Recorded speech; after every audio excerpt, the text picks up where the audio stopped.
Everyone, இன்னைக்கு என்னோட ஒரு ஆஃப்லைன் பேக்கிங் கிளாஸ் எப்படி போச்சு அப்படிங்கிற vlog தான் இது வந்து என்னோட வீக்கெண்ட் கிளாஸ் 2 days நடக்கும். இந்த கிளாஸ் வந்து பொள்ளாச்சி அண்ட் சென்னை ரெண்டு இடத்துலயுமே நான் கண்டக்ட் பண்றேன். இந்த பர்டிகுலர் கிளாஸ் வந்து பொள்ளாச்சியில நடந்தது. டே 2 days வந்து இந்த கிளாஸ் கத்துக்கிட்டா போதுமா அப்படின்னு கண்டிப்பா போதும். ஈவன் உங்களுக்கு ஜீரோ நாலேஜ் அபவுட் பேக்கிங் இருந்தாலுமே இந்த 2 daysல வந்து நீங்க கண்டிப்பா ஒரு பெட்டர் பேக்கரா தான் போவீங்க. ஆல்சோ என்னோட பர்சனலைஸ் சப்போர்ட் அண்ட் கைடன்ஸ் வந்து உங்களுக்கு த்ரூ அவுட் இருக்கும். இது கம்ப்ளீட் ஹேண்ட்ஸ் ஆன் கிளாஸ். உங்க கேக் பண்றப்பவோ இல்ல டெக்கரேஷன் பண்றப்பவோ நான் ஓரளவு அவங்களுக்கு கைட் பண்ணுவனே தவிர்த்து நான் போய் அவங்களுக்கு ஃபுல்லா எதுவுமே செஞ்சு கொடுக்க மாட்டேன். ஸோ விச் மீன்ஸ் என் ப்ராடக்டா பண்ணது எல்லாமே ஃபுல் அண்ட் ஃபுல் அவங்க பண்ணது தான்.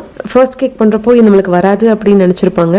பட் செகண்ட் அண்ட் தேர்ட் கேக்ல அவங்களா அதை பண்றப்பவே அவங்களுக்கு அந்த ஃப்ளோ வந்து கிடைச்சிரும். அண்ட் தென் அஃப்கோர்ஸ் நீங்க வந்து கண்டிப்பா ப்ராக்டிஸ் பண்ணணும். பட் நீங்க ப்ராக்டிஸ் பண்றப்பே உங்களுக்கு ஈஸியா இருக்கிறதுக்கு வந்து இந்த கிளாஸ் வந்து ரொம்ப ரொம்ப ஹெல்ப்ஃபுல்லா இருக்கும். இது நான் சொல்லல, என் ஸ்டூடெண்ட்ஸே சொல்லியிருக்காங்க. ஃபைனலா அவங்களோட ரிவ்யூஸும் அட்டாச் பண்ணியிருக்கேன். இந்த கிளாஸ் நீங்களும் அட்டென்ட் பண்ணணும் அப்படின்னு நினைச்சீங்கன்னா எனக்கு மறக்காம DM பண்ணுங்க.